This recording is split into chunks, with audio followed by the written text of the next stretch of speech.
இன்னைக்கு நம்ம mushroom soup பண்ண போறோம். Healthy mushroom soup. அதுக்கு வந்து நான் இப்போ ஒரு டேபிள் ஸ்பூன் பட்டர்ல நார்மல் பட்டர், சால்ட்டட் இல்லை, நார்மல் குக்கிங் பட்டர், அதில் 1 டீஸ்பூன் ஆஃப் சோம்பு, 1 டீஸ்பூன் ஆஃப் ஜீரகம் போட்டிருக்கேன். இது கொஞ்சம் சாட்டே ஆகிடுது. இப்போ நம்ம ஒரு ஃபுல் பாட் ஆஃப் கார்லிக்கை உரிச்சு வச்சுருக்கோம். ஃபுல் பாட் அப்படியே அதை போட போகிறோம். நான் இன்றைக்கி ஒரு 4 பீப்புள் தாராளமாக சாப்பிட்ற மாதிரி பண்ணுறேன். அதுக்கு சொல்கிற அளவு தான் இதெல்லாம். One full pot of garlic,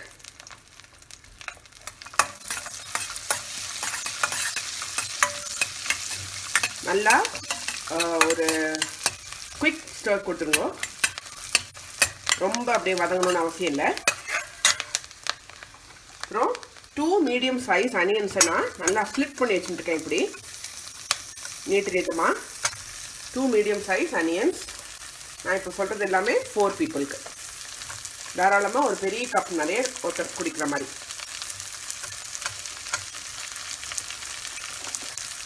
இது நல்லா வதங்கணும். இது மொத்தமே 4 இன்க்ரீடியன்ஸ் தான். குயிக்காக பண்ணிடலாம், ஹெல்த்தியாக பண்ணிடலாம். குழந்தைங்க வந்து மஷ்ரூமே சாப்பிடாத குழந்தைங்களுக்கு அதோட ஃபுல் ப்ரோட்டீன் இருக்குது மஷ்ரூமில். அதனால் அதை வந்து நம்ம எப்படி கொடுக்கலாங்கிற யோசிக்கும் போது தான் இந்த ஐடியா எனக்கு தோணுது. 2 மீடியம் சைஸ் அனியன்ஸை நான் வெட்டின வச்சதையும் போட்டு நல்லா வதக்கிட்டுருக்கேன். இது கேரமலைஸ் ஆகிற மாதிரி வதங்க வேண்டாம், ஆனால் கொஞ்சம் டிரான்ஸ்பரண்ட்டாக இருக்கும் போது வரைக்கும் வதங்கணும். இதில் நீங்கள் பட்டர் மட்டும் தான் யூஸ் பண்ணுங்க, ரிஃபைண்ட் ஆயிலெலாம் யூஸ் பண்ணாதீங்க. அதுவுமே அன்ஹெல்தி தான். ஸோ எவ்வளோக்கு எவ்வளோ நம்ம அவாய்ட் பண்ணுறோமோ ரிஃபைண்ட் ஆயிலை, நம்ம வந்து ஹெல்த்தியாக வாழலாம்.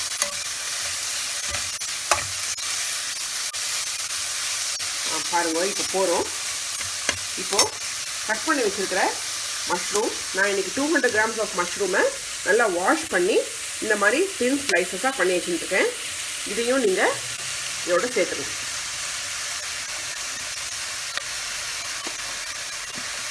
மஷ்ரூம்ஸை நல்லா வாஷ் பண்ணி எடுத்துக்கோங்க.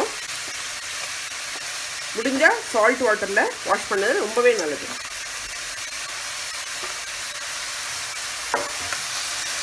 இதையும் சேர்த்து நல்லா வதக்கணும். இது தண்ணி ஊட வேண்டாம் இப்போதைக்கு, ஏன்னா அந்த மஷ்ரூமில் இருக்கிற மாய்ஸ்சரே அதையும் சேர்த்து வதக்கிடும். Mushroom is very very very healthy. சில குழந்தைங்களுக்கு அதோட டெக்ஸ்சர் பிடிக்க மாட்டேங்கிறது. அதனால் இந்த மாதிரி நீங்கள் கொடுத்தீங்கன்னா அவளுக்கு அது என்னன்னே தெரியாது, பட் உள்ளே இறங்கிடும். நம்மளோட மெயின் எய்ம் அதுதான்.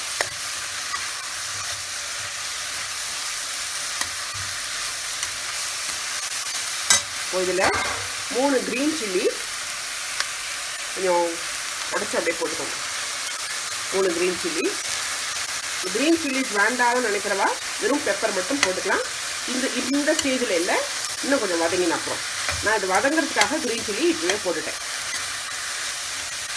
ஏன்னா நம்ம வெறும் டாப்பிங் மட்டும்தான் கொஞ்சோண்டு பெப்பர் போட்டுக்க போகிறோம். அதனால் க்ரீன் சில்லியோட காரம் மட்டும்தான்.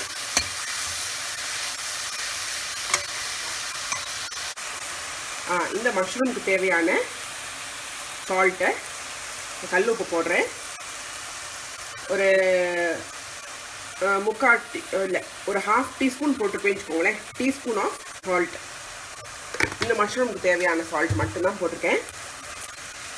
அப்புறமா வதங்கி நம்ம லாஸ்ட்டாக ப்ராடக்ட் முடியும் போது நீங்கள் பார்த்துக்கோங்க, சால்ட் தேவைன்னா போட்டுக்கலாம். இப்போ நல்லா அதை ஒரு இலக்கிட்டோம். ஒரு லிட்டு போட்டு மூடிட போகிறேன். ஃபுல் சிம்மில் வச்சுருங்க. ஒரு 2-3 மினிட்ஸ் ஆகிடுது. பாருங்கள், நல்லா தண்ணி விட்டுருந்துருது, நல்லா வதங்கிடுது. இப்போ நீங்கள் வந்து ஒரு பஞ்ச் ஆஃப் கொத்தமல்லியை அழகாக கட் பண்ணி போட்டுருங்க. அதில் அதோட ஃப்ளேவர் நல்லாயிருக்கும், எனக்கு பிடிக்கும். சப்போஸ் உங்களுக்கு அந்த கொத்தமல்லியோட ஃப்ளேவர் பிடிக்கல அப்படின்னா வேண்டாம், அவாய்ட் பண்ணிடலாம். அப்புறம் மிளகு என்ன பண்ணியிருக்கேன், நல்லா இடித்து வச்சுட்டுருக்கேன். இப்படி 1 டீஸ்பூன் ஆஃப் மிளகு இடித்து வச்சுட்டுருக்கேன். அந்த மிளகையும் இதில் நீங்கள் போட்டுருங்க. இதுவும் ஆப்ஷனல் தான். மிளகு காரம் வேணுங்கிறவா மிளகு வாயில் போட்டு வாயில் வரதை பிடிக்காதவா இந்த மாதிரி ஸ்டேஜில் போட்டுக்கோங்க. சப்போஸ் உங்களுக்கு மிளகு காரம் பிடிக்கும், அந்த டேஸ்ட் பிடிக்கும் அப்படின்னா நீங்கள் சூப் சர்வ் பண்ணும்போது மேலாக ஒரு பிஞ்ச் ஆஃப் மிளகு பொடி தூவிக்கலாம். இப்போ வந்து நான் 4 cups ஆஃப் வாட்டர் இதுக்கு விட போகிறேன். இப்போ நம்ம 4 cups ஆஃப் வாட்டர் விட போகிறோம். 1 2 3 and 4 விட்டுட்டு ஒரு இலக்கிட்டு இன்னொரு 5 minutes நம்ம மூடி வைக்க போகிறோம். ஒரு 5 minutes ஆயிடுத்து. எப்படி வெந்திருக்குன்னு பார்ப்போம். இதை பாருங்க, நல்லா அது வெந்துடுது. எல்லாமே நம்ம போட்ட பச்சை மிளகா, கார்லிக், அப்புறமா வெங்காயம், மஷ்ரூம் எல்லாமே நல்லா வெந்துடுது. இப்போ நம்ம இதை ஸ்ட்ரெயின் பண்ணிட்டோம். இப்போ நம்ம மிக்சியில் நல்லா விழுமுன்னு அரைக்க போகிறோம். கூல் டவுன் ஆன அப்புறம் அரைங்கோ. இப்போ பாருங்க, தண்ணியெல்லாம் அப்படியே இருக்கட்டும். நம்ம வந்து அந்த தண்ணியை வேஸ்ட் பண்ணக்கூடாது. we are going to use for the base for the soup. அதனால் நம்ம இந்த அதெல்லாம் மட்டும் மேலாக எடுத்து ஸ்ட்ரெயின் பண்ணிட்டோம். நம்ம மிக்சியில் போட்டு நல்லா பேஸ்ட் மாதிரி அரைக்க போகிறோம். இப்போ பாருங்க, நம்ம அந்த மீதி வச்ச தண்ணி அப்படியே இருக்கு. இப்போ நம்ம அந்த இதை வந்து அழகாக இப்படி சூப்பர் ஸ்மூத் பேஸ்ட்டாக அரைச்சிட்டோம்.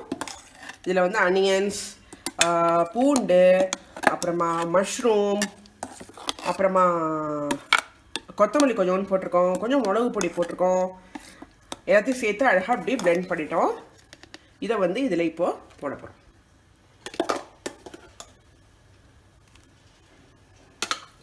ரொம்ப ஹெல்தியான ஒரு சூப் இது, வித் லெஸ் இன்க்ரீடியன்ட்ஸ்.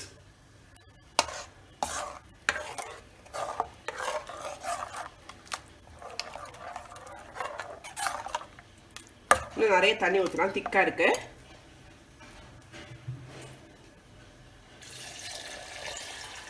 மிக்சியை அப்படியே அழகாக அலம்பியே இதை நீங்கள் ஊற்றிருங்கோ. எதுவுமே வேஸ்ட் பண்ணக்கூடாது. தாராளமாக ஒரு 8 tumblers ஆஃப் வாட்டர் ஊற்றுறான். 8 cups ஆஃப் வாட்டர். நம்ம ஏற்கனவே ஒரு 6 cups ஊற்றி தான் வேக வச்சுருக்கோம்.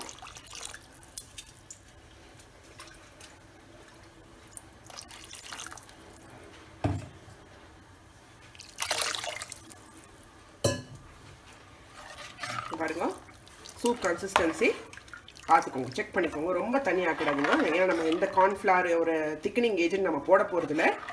அதனால் சூப் கன்சிஸ்டன்சி பார்த்துக்கோங்க. இது ஒரு 2-3 minutes பாயில் ஆச்சுன்னா நம்மளுக்கு சூப் ரெடி ஆகிடும். நல்லா கொதிச்சுடுது. இப்போ கொஞ்சோண்டு க்ரீம் போட்டு இறக்கிடுங்க. இது எல்லாமே ஆப்ஷனல் தான். நான் இன்றைக்கி குழந்தைங்களுக்கு கொடுக்கறதுனால க்ரீம் போடுறேன். பெரியவா குடிக்கிறதா இருந்தால் அது அவாவா இஷ்டம். அழகாக ஒரு சூப் பவுலில் சர்வ் பண்ணுங்க. Healthy mushroom soup is ready to serve. ஹெல்தியான mushroom soup is ready to serve. இது எல்லாரும் ஆற்றுல பண்ணி பாருங்கோ. எப்படி இருக்குங்க ஃபீட்பேக்கை எப்போதும் மாதிரி எங்களோட பேஜில் எழுதுங்கோ. எங்கள் பேஜை லைக் பண்ணுங்கோ, எங்கள் வீடியோவை லைக் பண்ணுங்கோ, உங்கள் ஃப்ரெண்ட்ஸ்க்கு ரெக்கமெண்ட் பண்ணுங்கோ, ஷேர் பண்ணுங்கோ. Thank you so much.